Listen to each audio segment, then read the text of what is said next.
Today we are going to talk about lenses.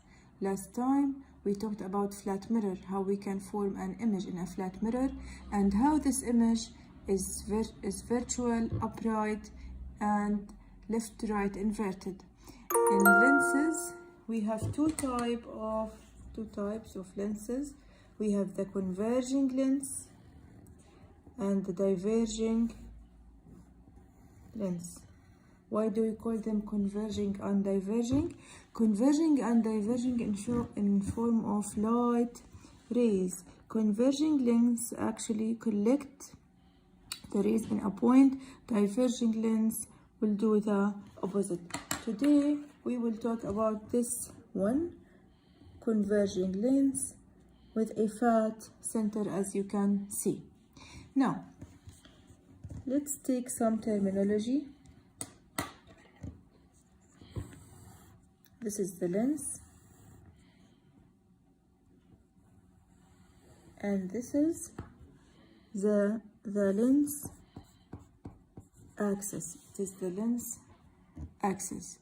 The lens axis is actually the line that split the lens into two curved mirrors, as you can see, two curved mirrors. Now, if we have an object, a source of light, and this object is sending a parallel rays,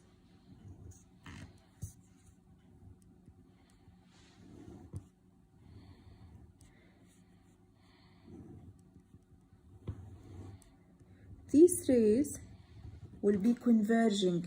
They are parallel rays, and now they are converging in a certain point, and this point is called the focal point. Focal point. Focal point are a point at which the rays are collected. The parallel rays are collected. Okay. Sometimes it is called the focus. We called it the focus. Okay. Now, the length between the center of the lens and the focal point, this one, this length is called the focal length. Again, we have the lens axis. Today we are interested in the converging lens. We have the lens axis, we have the source of the light rays, parallel rays, and these rays are converging in one point, which is the focal point. The length between the center of the lens till the focal point or the focus is called the focal length. Okay. Now let's see how we can draw an image, steps to draw an image in a converging lens. This is the lens. As we took earlier in the flat mirror, we need more than one ray to form the image. This is the lens. This is the focal point. Actually, every lens have two focal points, because we can put the object from here or we can put the object from here. And as I told you before, this is a two curved mirror together, so they have two focal points. Now let's take this one for example. Okay, the first ray, you have to draw it by your ruler. The first ray we draw is parallel to that line, and it will be reflected in the focal point. This is ray 1. This is ray 1, parallel to the line till we reach the axis. Then from the axis it will converge to the focal point. The other one you can draw it in many ways. One of the ways, you can just draw it like this and pass it through the center point. Now we will draw one using the ruler. Okay, now this is the point. This point represents this point. this point represent this point. So what we have here, we have a real image. Why do we call it real image?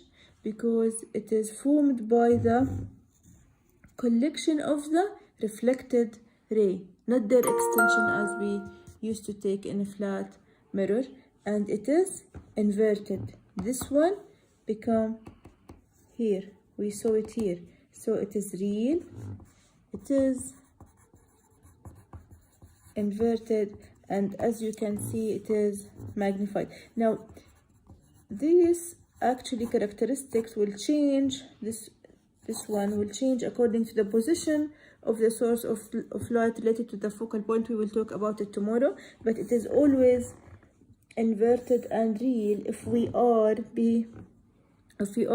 exceeding the focal point. Okay, so it is real, it's inverted if we are exceeding the focal point. So these characteristics will change according to the position of the source of light. Now I will send you a picture for how to draw an image accurately, and let's take a homework to draw an image, for a converging lens with its focal point placed 3 centimeters from its center, and the object is 5 centimeters away. So all you have to do is to draw a converging lens and to keep this distance from here to here as 3 centimeters. Put the object from here to here on 5 centimeters, then draw the 2 rays and see where the object is and what is the characteristic of its image. Thank you. That's it for today. Tomorrow we are going to take what will happen to the image if we change the place of the object.